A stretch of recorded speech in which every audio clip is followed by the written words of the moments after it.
Hi, this is Austin Christopher Bradley, and this is Poor Man's MBA, where we learn how to compete with our highly educated peers. We came here today to level up our lives, and we can't do that until we clean ourselves up. Let's get to work, kids.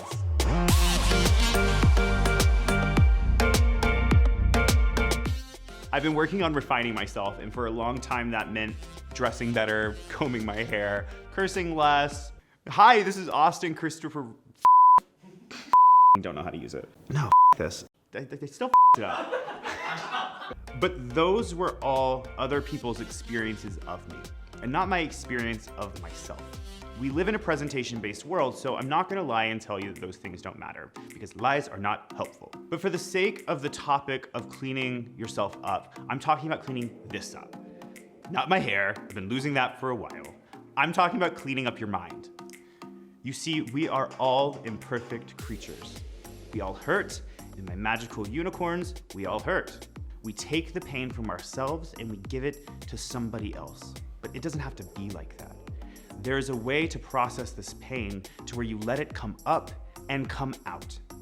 Cleaning yourself up is recognizing that there is a hurt child inside of you. Cleaning yourself up is recognizing that shame and naming it so you can trace it back to its root and address it. Cleaning yourself up is letting that child speak to you and letting him or her address the culprit or culprits and speak to them directly. Cleaning yourself up is forgiving yourself for when you fed someone else's shame and resentment. And if you can, cleaning yourself up is releasing the burden of resentments and forgiving the person that gave you that shame. My early childhood was wonderful from what I can remember. I remember laughs and I love yous. I remember hugs and holidays. I remember wholeness. But the story of my childhood is a story of loss. It's the story of loss of good. Now, before I continue, my parents are good people. My mother is a good person. She made sure I was provided for physically, and as I got older, I started recognizing the humanness inside her and in my father. I started looking at their stories, their pain, and the lies the little children inside of them are still telling them today. My mom loved me, but my mom was my mom. My mom was not my mother. She didn't mother me, and every little boy needs his mother. When I was 7, my parents divorced, my dad moved away, my mom scrambled to support us, and somehow I got lost in the process. I tell myself that I raised myself in their presence. At one time or another, never at the same time, they were there, present but absent. I've held my mom more accountable to that. There's nothing worse than the perceived or real abandonment of a mother of their child. My dad may not have been as present as I would have wanted him to be, but he never sent me away, and she did. So to me, the burden of guilt always fell on her. My shame always led itself back to her. Late last year, I wrote my mom a letter. I wanted to share with her the full context of our relationship so we could move it forward, so we could find a way to be in a relationship with each other that was healthy and that addressed all of the past issues so we could move forward in the best way possible. I wrote everything down. My intentions, my apologies, what I wanted for her, what I wanted from her, and how I thought our relationship could look moving forward. I cried over that letter for days. I sat in the beautiful but ugly messiness of my truth.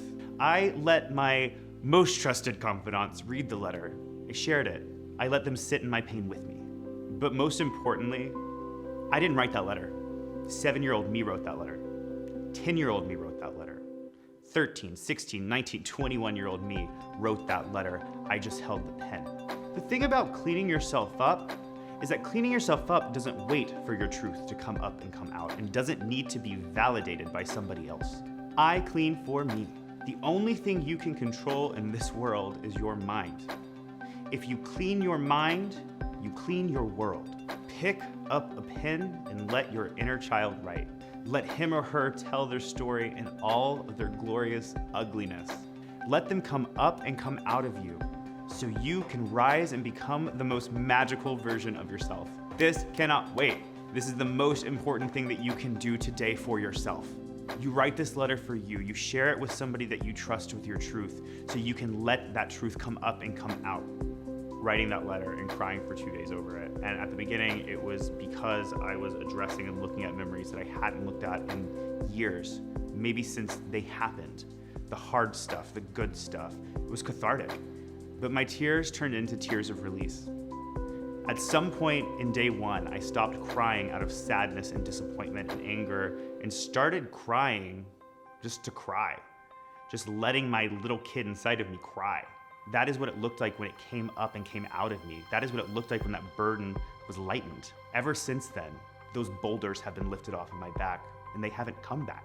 So for those of you planning to write your letters, and you don't have anybody to send those to that you trust enough to read, absorb, and support, send them to me.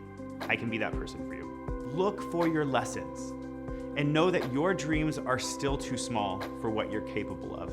I'm Austin Christopher Bradley, and this is Poor Man's MBA.